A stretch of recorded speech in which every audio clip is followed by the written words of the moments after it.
Hello everyone, and welcome to part 2 of my Vanheim game. This is, I say part 2, but we're already on turn 4, just racing ahead of the competition. So we had a battle in this province against some independents. Let me turn on the nightmare battle view that I enjoy.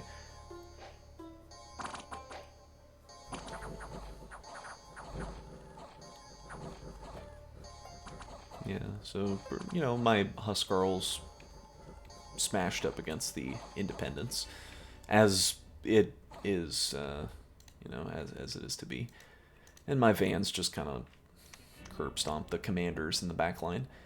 So great, nothing went too terribly wrong with that. However, there was a problem on this turn. Not good. We've already reached turn 4 and we're already running into an issue. And you can probably tell what the issue is based on the arrows of my units.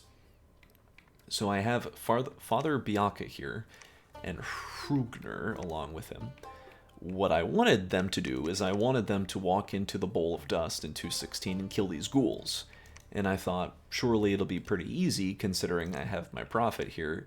If nothing else, he can just cast... Was it Pull from the Grave? This is the banishment spell.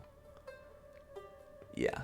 Yeah, this is the... basically, it's a giant AoE nuke that just kills undead stuff. And because he is a Holy 3 character, he's going to get 6 extra damage on this attack. Because that's how many extra levels he has in the Holy Path. And he'll also be doing it in a greater AoE, bigger range. It's just going to be a very powerful blast. So I figured, it's a smallish army, but it'll be easy enough to take this province. However, even though it is the middle of summer, the cold scales of my province, my dominion, are a little too strong. So even though this is not my capital, it's merely in my cap circle. And I don't think there was dominion here last turn. I can't say I recall, but anyway, there's no heat here. So the mountain range, these little red dots, that's what this represents. It's basically a frozen mountain path. I cannot walk from one to the next. So already having an issue here where my expansion is getting a little stymied. And so I decided, I'll take these guys and I'll just move them back to my base camp. And not really anything to see here. I'm still producing Vans. Oh yeah, I didn't really finish talking about the commanders last time. Van here's a good killing guy. Good killing thug raiding mage. Van Jarl, kind of similar principle, except a little worse because swords are bad, but air 2 is good because you can magically teleport on top of people and interrupt their turn movement. Blood is obviously good. Just very expensive, but, overall better, but also like kind of different usage. Being leadership 8 also makes them so far my best commander because you can put them in formations. Then you have this dwarf. It's good. He can craft a lot of stuff. You'll see that more later. Really not much else to say. It's a good unit. It's very good. It's slow to recruit though. I guess that's its main problem. It's cap only, slow to recruit. And you got the Vanitrot. This is a killer mage.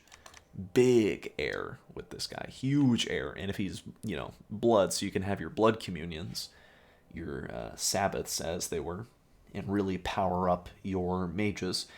Although I did an interesting little maneuver in this game with blood Sabbaths, as you'll see as time goes on. Spoiler alert, I didn't use any. So that's the interesting twist. Anyway, those are the commanders. They're not like terribly interesting, and the majority of the time you're just going to be rocking these two because just by its very nature of these guys being slow to recruit and cap only, this guy is just a never ever make.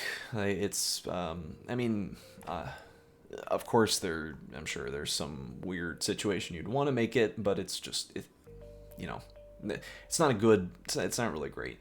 I definitely made one at least this game, but your research is already pretty god awful for how much you pay for how little you get out of it. So you really need to always be making these guys if you want to keep up.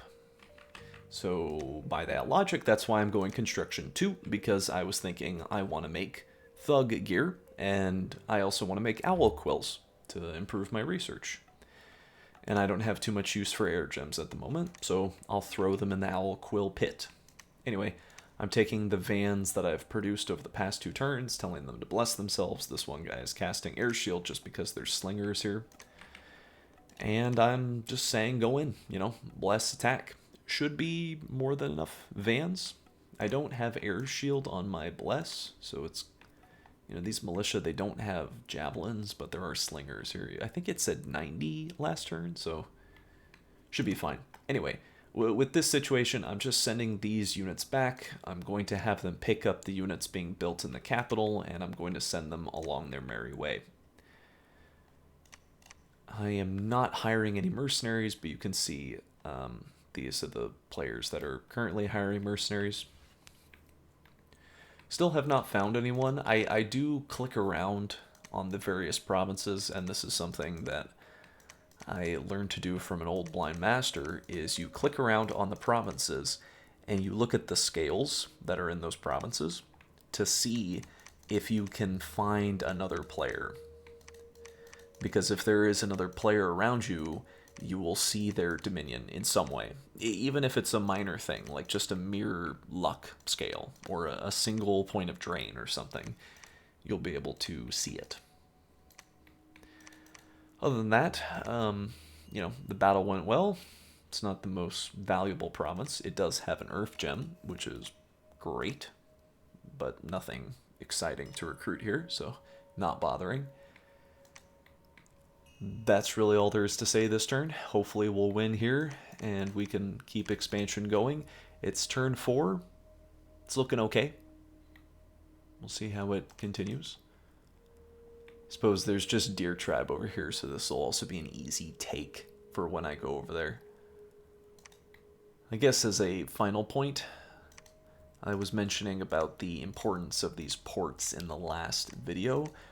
I wanted, I should say, to build a fortress on these provinces. I wanted to build forts on top of them to constrict the movement even further. Not merely just own them, as I mentioned last time, but actually build a fort on top of all of them, so my opponents could not maneuver effectively, compared to my maneuverability. Anyway, that's all for this part. Thanks for watching.